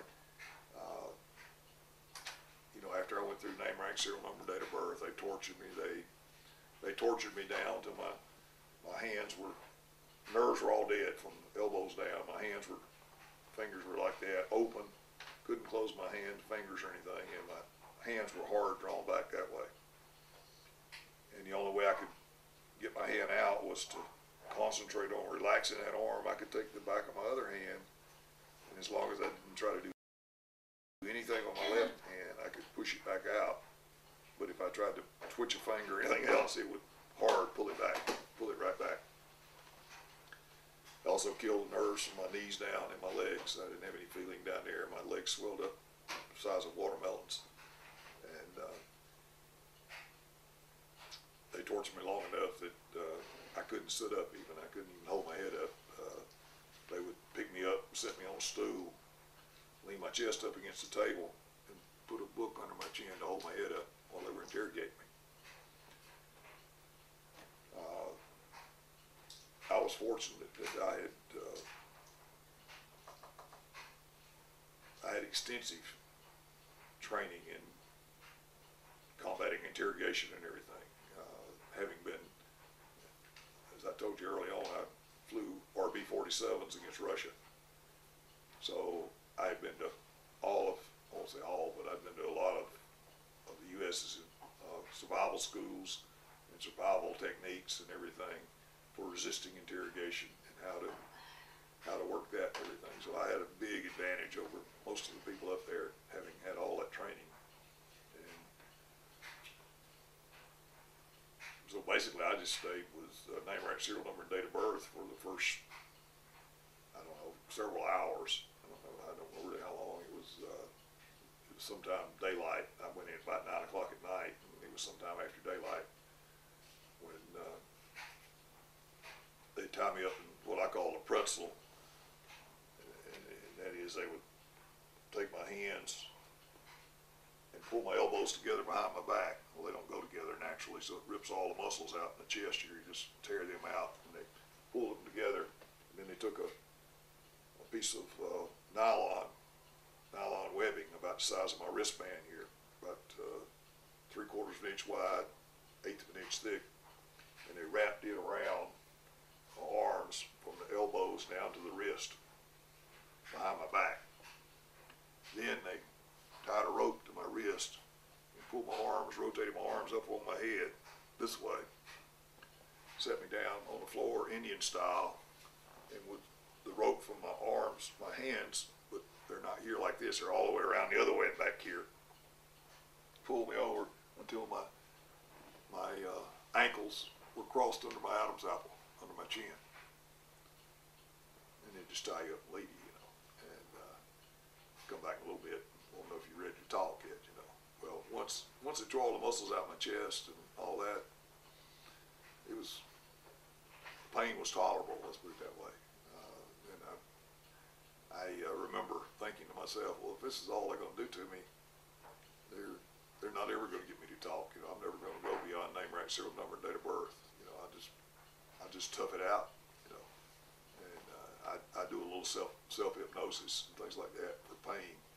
And so I blocked it all out except the vertebrae in my back that were broken, that were crushed back there. It felt like somebody just had a hot poker in there, and they were just slowly moving that hot poker over about a 3-inch space back there, up and down. And I couldn't stop that pain. So I was like that. Like I said, I sort of slipped into an euphoria that, if this is all they're going to do to me, I'll just tough it out. And about that time, I thought I'd fallen asleep or something, because the next thing I saw was they had this bright white light in my face. And I remember I've always watched deals where people get interrogated, and they got that bright light, and I said, well, dang, don't be a dummy. Don't stand there and look at the light. Just close your eyes, if the light's hurting your eyes, just close your eyes.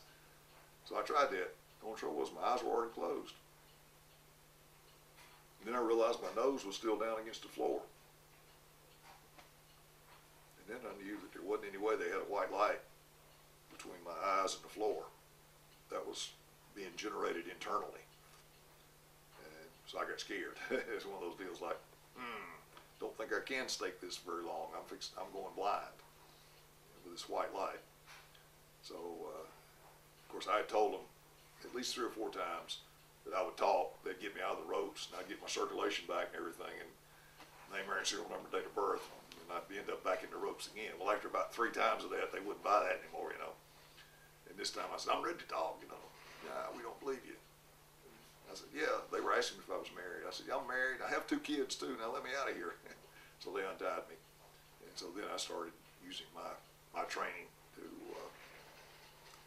combat their interrogation. And but I started to lead up to the old guy that was an ex-English professor. He was asking me what I did, what kind of airplane were you flying and everything. Well, they have an ejection seat. It said F4D right there on the seat. I mean, I saw that in Hanoi when he got there. And I told him I was flying an F4D. And what do you do? Well, we're primarily, we fly to protect our other airplanes, our bombers and everything. We're air to air. Here's a MiG, here we are, we try to get behind the MiG, shoot him down, he tries to get behind us, and, we're flying, dogfighting, doing that by monotone voice and everything. In a few minutes, look over here and he's out of it. In the middle, is he by himself, or? Yeah, he's by himself, just he and I in there, He's got on an American watch, and I'd already figured out that they were changing shift every 2 hours. They changed interrogators every 2 hours, because I could see they all had on American watches that they'd stolen from the pilots. So I just watched his watch. It was about 5 or 6 minutes before it was time for him to finish his shift. I would shake the table, bump the table or something. And I'd still be doing this, and he'd think he just dropped off. And I don't know what he wrote in his book, because he was in there for 2 hours, and he probably conscious about 20 minutes out of that 2 hours. The rest of the time he was sound asleep. So I got a little sleep sometimes in there too. When he was asleep, I'd doze a little bit. But then, of course, I wasn't telling them anything, or anything like that. They'd ask me some questions I don't know the answer to, where I did or not. If I didn't want to answer them, I just didn't know. I don't know. And then they called in the guy to do the torture and come in there. Answer question. Do they have a direction, or were they just asking? They were asking all kind of questions, like, what targets are you? Are y'all gonna bomb tomorrow? Hell, I didn't know that. Nobody up there knew that. No pilot flying over North Vietnam had any idea what they were gonna hit tomorrow. The wing commander, my wing commander, Colonel Oles, didn't know what we were gonna hit tomorrow. Nobody knew until 6 o'clock. We got the frag at 6 o'clock on the night before. We were to bomb tomorrow. We were to fly the mission tomorrow. I broke the frag out. When I got it, I broke it out and planned the mission based on where they told us we needed to go, what we had to do. But that was 6 o'clock on the night before you flew the mission, so there's no way I knew where they were going to fly the next day. Nobody else did either. But stupid question, they kept drawing. They wanted answers, So after a while, they tortured me a few more times and everything, and I just get to where that's when they started reducing me down, where I was just a vegetable, really. I couldn't sit up and all, and so I finally realized I was going to have to say something. It was one of those deals that I can't keep telling them I don't know the answer, or we don't know, or nobody knows, or whatever. And so I said, well, bring me a map, and I'll show you. I can't tell you, but bring me a map. So they brought me an American map, they got from some pilot, had all the SAM sites on it, and our flight path going in and everything. And so I looked, and I pick out somewhere, some bridge over here that we had bombed since I'd been up there, and I'd never seen any reason to bomb it. I said, they're going to hit this bridge tomorrow, that's the main target. See, they're going to hit this bridge, and probably going to hit this dam right up here and flood the whole valley. Well, that got their attention. See, we could have wiped their country out in about one day. There were about 3 dams up there. If we'd gone in and bombed the dams, it would have washed the whole country away. They wouldn't hit that. They didn't know that would be genocide. We would have killed millions of innocent people. If we'd bombed those dams. But anyhow, I was telling them that. So somewhere, I told them something that struck a nerve. I must have picked something that looked like nothing. Must have been a big storage depot or something right there, because boy, they got excited. And in comes this guy. He's dressed in like loafers, similar to what I got on. Had on socks, a pair of black shark skin pants, a white open collar shirt, and he spoke English better than I do. Educated in the U.S., probably at least a college degree, maybe higher. And probably about 30, 35 years old at the most. He would have fit right in on walking down the street in New York City. Nobody would ever give him a second look. And like I say, he spoke perfect English. He sounded, I had a friend in Turkey that went to school at the University of Michigan. TDY in Turkey for a while. I got to know this guy over there that had gone to school at the University of Michigan, and he sounded just like him. The way he enunciated words and everything else, I would have sworn it was him when I first heard him talking. But anyhow, he came in and started asking me questions. Again, I'm sitting here on the stool, leaning up against the table, my book under my chin. He's asking me questions, I says, I don't know the answer to that question. And he had all 3 of my interrogators in there sitting beside him at this table. He said, you told these men an answer. I said, yes, sir. I told them a lie. Looked over at those three guys, and they're smiling and shaking their head like, mm-hmm. I said, how dumb can you get, you know? He said, you told them it was a lie? I said, yeah. I said, what would you do? I said, I can't take it anymore. I said, my body is not going to stand any more torture. So I said, when they wouldn't take the fact that I didn't know the answer, then I had to make up an answer. I asked him if he was all right. I said, I told him I'd make up an answer for him, but I didn't know the answer. That it was going to be a lie. Oh, he got pissed. He said something in Vietnamese and got up, and those three guys were right behind him, and they went out the door, slammed the door. Man, I rolled off that stool and used my elbows and my knees and got over to the door. There was a crack about like that under the door. And he was chewing those guys out. I mean, he raked them over the coals, bud, in Vietnamese. I don't know what he's saying, but I could tell, you know, that he was chewing them out. And that was the end of my interrogation. No more. About sometime after midnight that night, they came in and moved me to Heartbreak Hotel in solitary for 17 days. And I've been in there. There's 2 concrete slabs, I guess you'd call, they call them beds or bunks or whatever, but there's one on each side in a 7 by 7 foot square room with about a 20-foot ceiling. And they've got shackles on the end of the bunk down there.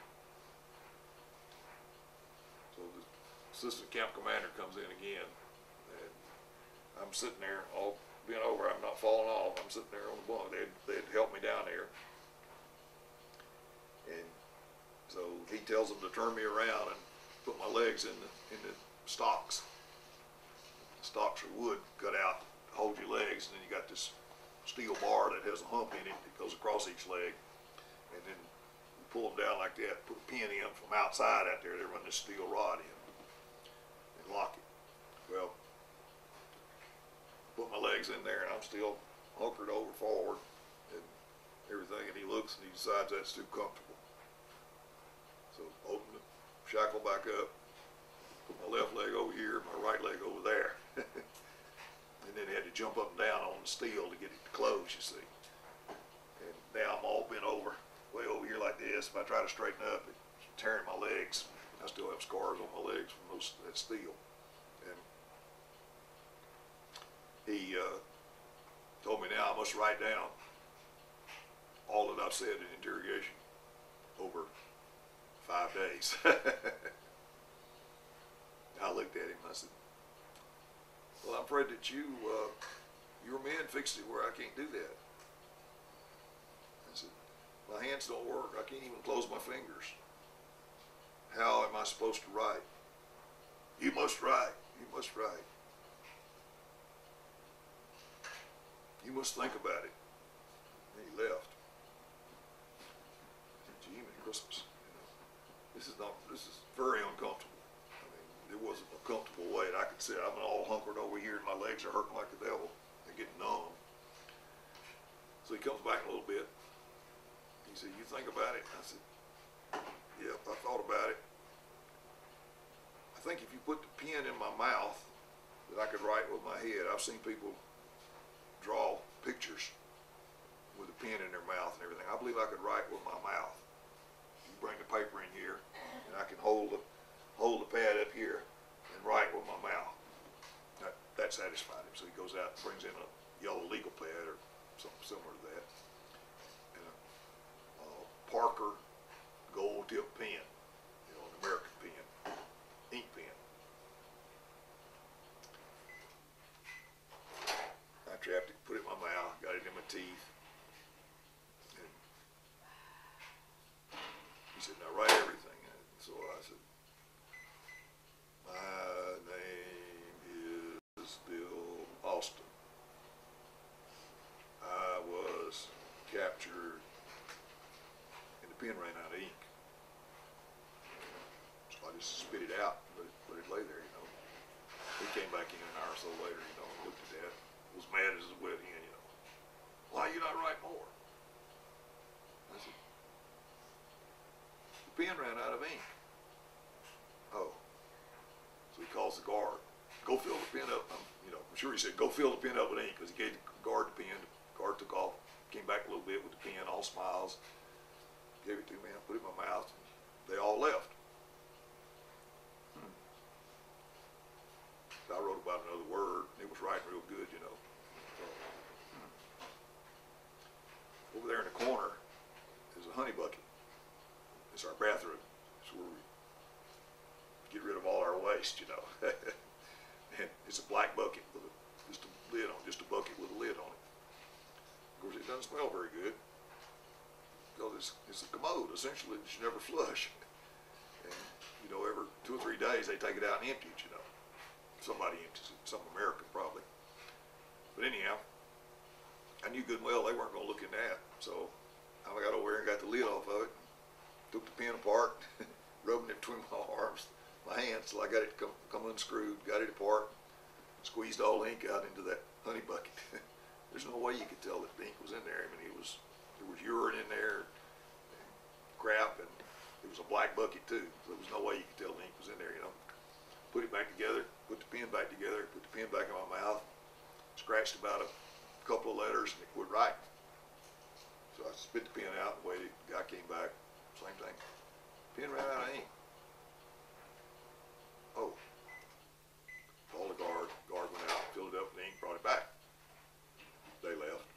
I wrote about 1 or 2 words, went over, dumped the pen in the honey bucket, wrote another couple of letters, and pen was out of ink. So now I decided to play my key card. So he comes back in, you know. Why you know right? Why you know right? I said, the pen's out of ink. I don't think your man knows how to put ink in a pen. You know, he's obviously not putting any ink in the pen. He won't write.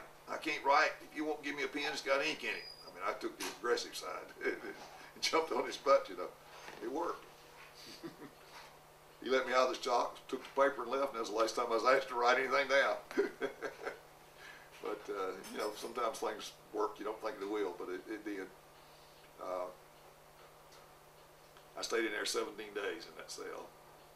I didn't have any hope of ever walking or using my hands or anything again. As far as I was concerned, I was going to be an invalid for the rest of my life, which didn't give me a lot of incentive to really care where I lived or not. Was pretty low.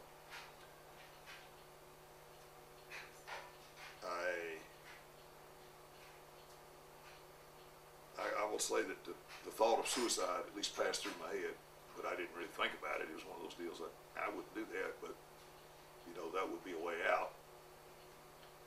But then I decided, you know, the guy that had done physically put me in those torture positions and everything was the same guy that was turning the lock, the keys in my lock. He was my guard. He was a little bigger. They called him the young lion. A little bigger and a little stronger than the average goop. And so I decided I'd kill him. That at least I wouldn't commit suicide. I'd kill him, and they'd probably kill me, but that'd be all right. I would take him out, you know. Anyhow, and I knew if I could get him in the crook of my arm, I could break his neck. There wasn't any question on that. That I could kill him.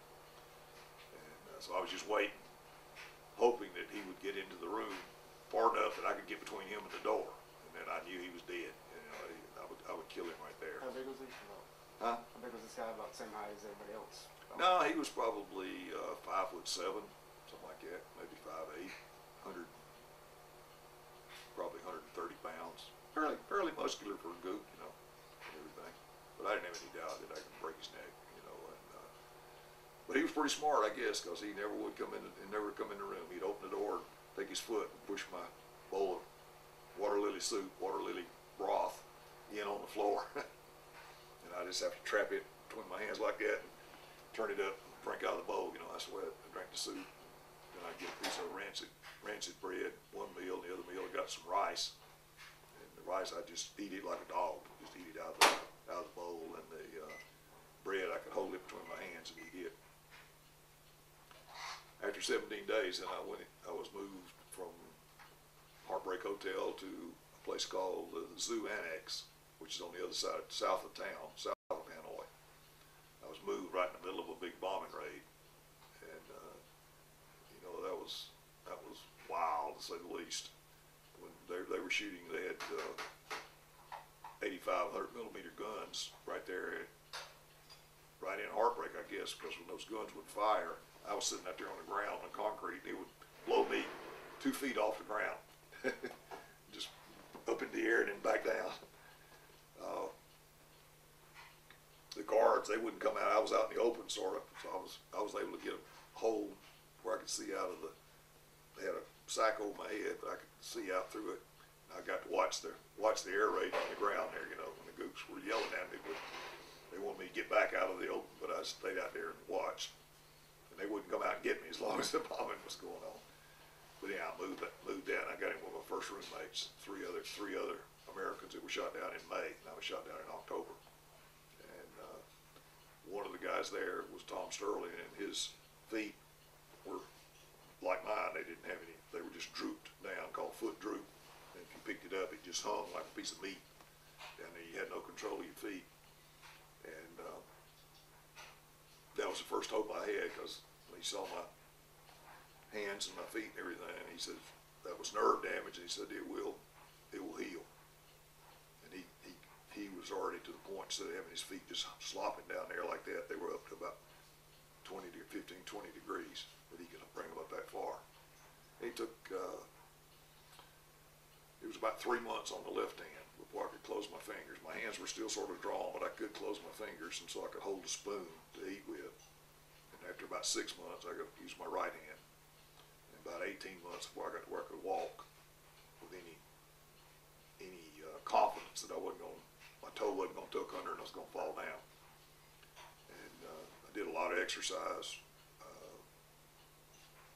Did basically 500 sit-ups, 500 push-ups, 500 leg-ups every morning, and ran for about an hour in place.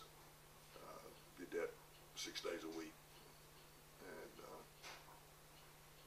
so I came out in pretty good physical shape. And once I got my body back, I did a lot of exercise, and built my body back. So I came out in pretty good physical shape. I don't know what other questions you got. I've pretty much told you my whole story. Came out. What did you? Well, we were repatriated. This is sort of an interesting point. In 1972, on the 17th of April, 1972, the U.S. resumed bombing up in the Hanoi area. And that was with the fighters and everything, like they'd been doing before I was shot down. I don't remember the exact date, but just a few days after that, they moved us back into the old French prison downtown Wallow, which is where Heartbreak Hotel was. But we're in a big room. We were there for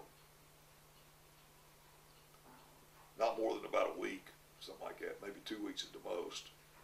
When we got word through the Thais, there were 3 Thai prisoners that were flying with Air America that got shot down in Laos, and they were up there. And of course, they spoke Vietnamese and Thai. And then that was the was the Vietnamese, South Vietnamese second lieutenant that had been flying an airplane and got shot down. He was a prisoner there. And of course, he spoke Vietnamese and English. So the Thais, they were our eyes, because they used them as servants. So they kept the camp all cleaned up, all around, all the offices and everything else. You know, they'd go around and sweep the offices out and clean them up, everything. So they spotted, heard, whatever, and pulled in 200, they actually pulled 208 of our records out of their files there. And they were going to move 208 of us up to the China border. And all they knew was it was somewhere between Lang Son and Cao Bang on the China border. Well, that night, sure enough, about after 9 o'clock, they came and tapped 200 of us out of the prison there, out of Wallow. 208, loaded us up in a bunch of 6x trucks with canvas covers over them, all tied up and everything, hog-tied. And we rode all night, from 9 o'clock that night till daybreak the next morning. Then we pulled in some valley up there somewhere in the middle of nowhere. And they let us get out and go to the bathroom, still tied up. But they took the sacks off from over our head and let us get out and go to the bathroom in that valley. And got us something to eat. I don't remember what it was, but it was something. And then that night, when it got dark again, we got back in the trucks and rode again.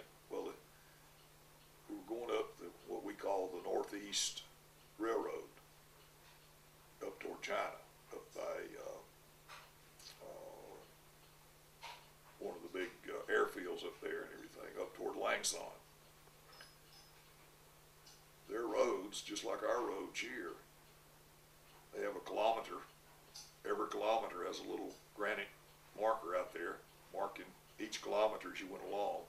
When you get to an intersection, it's got arrows showing how many kilometers it is to Langson, how many kilometers it is to Calbang, and all this. In other words, just like if you read the signs, you know where you are. I got a hole in my bag I had over my head, and I made a hole in the canvas back there. I was in the very back of the truck, right back at the tailgate, and so I was able to get me a hole that I could see out. So it's like I was making like I was asleep, but I was really over against that hole, watching where we were going, And we went up to Langson. We turned northwest out of Langson, going toward Calbang, and counted off the kilometers as we went along. I knew exactly where we were, and we were about, seemed like we were about 8 or 10 kilometers short of Calbang, when all of a sudden we slowed down and we turned off the road onto nothing in the world but a footpath. It wasn't a road at all, it was a footpath. And we went back up in there, went over between these little hills, back in through there and down across the valley. And there on that big karst hill was the prison. It was under a 300-foot triple canopy of jungle. There was a little village down in front down there that farmed the valley out there, and we were the prison, and behind it had a wall around it, and the buildings in there were rock, built out of rock. The walls were about 16, 18 inches thick, and the windows were about 10 inches wide by a foot high, and each one of them had 2 1-inch bars coming down through the window. There wasn't any way you could get out through the window, let's put it that way. It was all set in concrete. And we had a little courtyard outside of each building. It was also enclosed courtyard, and they had a bamboo roof over that. They put bamboo up there and thatched a sort of a thatched roof. It wasn't complete, but it was what it was to camouflaging, so nothing could be seen from above. They took a picture, but there was 3 layers of canopy above that, so there wasn't any chance anybody's going to get a picture in there. But we got in there, and we stayed there until the end of the war.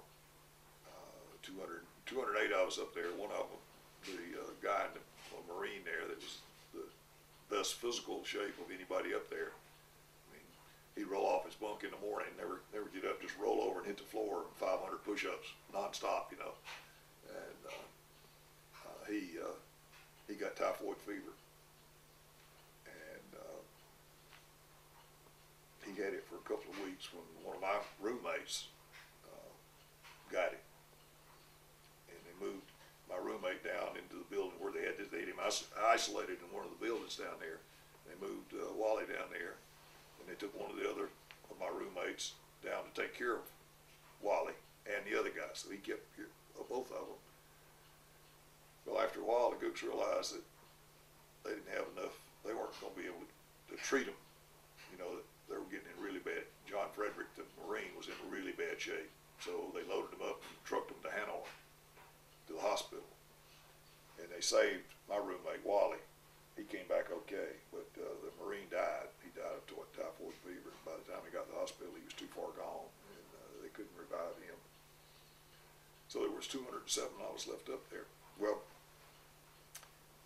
in September, October, at the peace talks, Dr. Kissinger U.S. representative there, and Dr. Kissinger and the Vietnamese representative to the peace talks agreed on the end of the war. This was after President Nixon had sent B-52s in up there bombing Hanoi the first time, and they agreed that the war would be over. They would exchange prisoners, and that there would be a coalition government down south, and all this would happen. The Americans would pull out and everything. Well, thank goodness and Dr. Kissinger initialed on that, brought it back for the president to sign.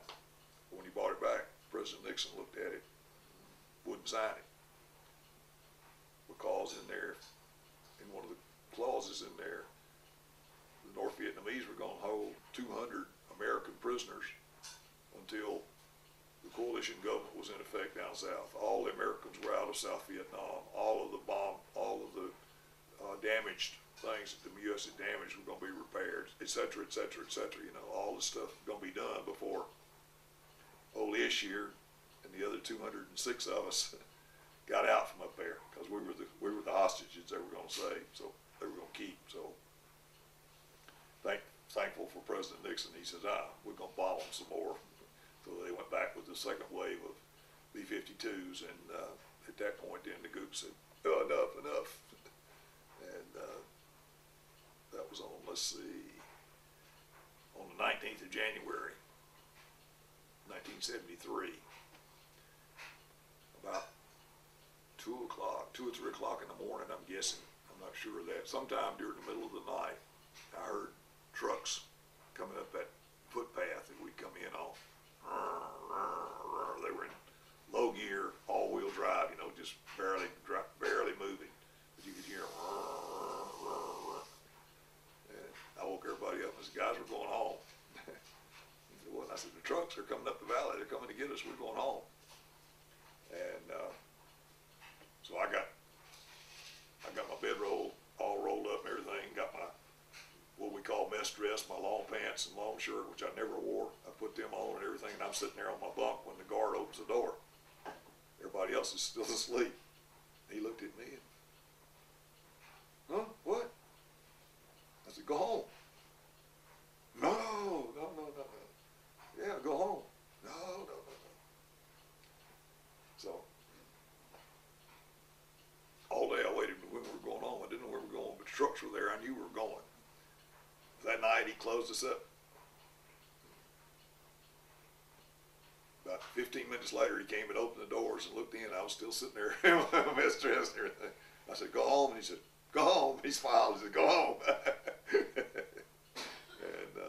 so they loaded us up in the trucks and took us back to Hanoi. We went to the camp that we called the Plantation.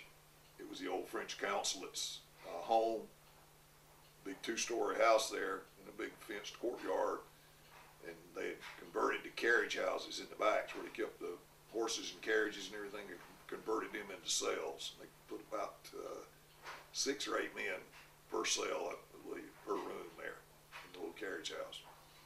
And we came back there, and at that point they started separating us out. They took the early shoot downs. They were shot down in 65, 66. They took them to the old Wallow French prison downtown, big prison. And then all of us were shot down in 67, along in there. And there was 108 or 10 of us, something like that, there in that camp. And General Flynn was there, the ranking POW. He was there in that camp. And it was like it should have been all the time. About 7 in the morning, they'd come around, open doors, and we had free run to all the courtyard out there. They would close us up for siesta time from 11 to 2. Then they'd come back and open it. I don't even, no, they didn't. They didn't even close us for siesta. Yeah, they didn't even lock us up for siesta, I don't believe. I can't remember for sure.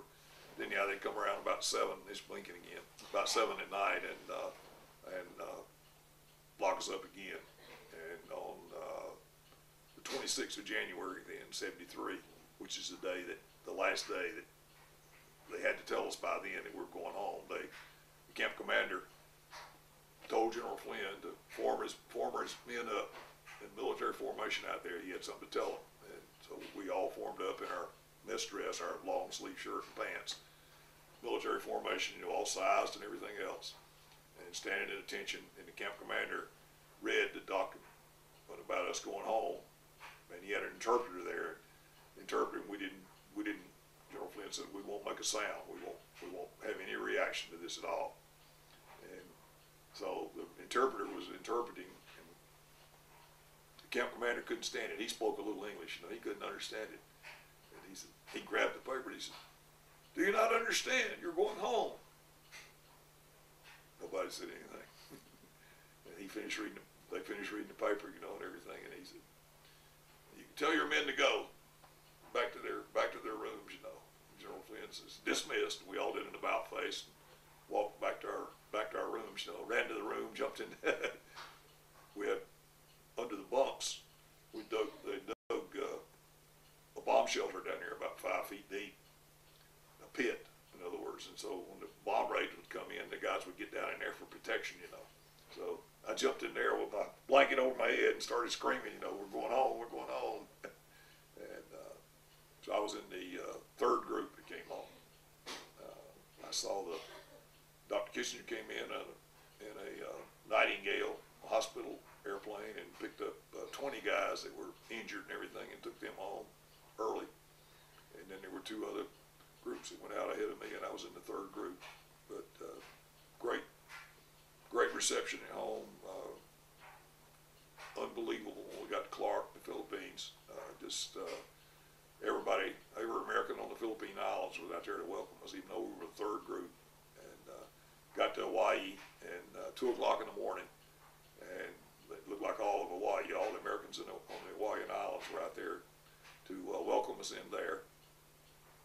And then I came into Maxwell Air Force Base, met my family there, and that's where I went through the 2 weeks of debriefing, I guess they call it, interrogation debriefing and everything.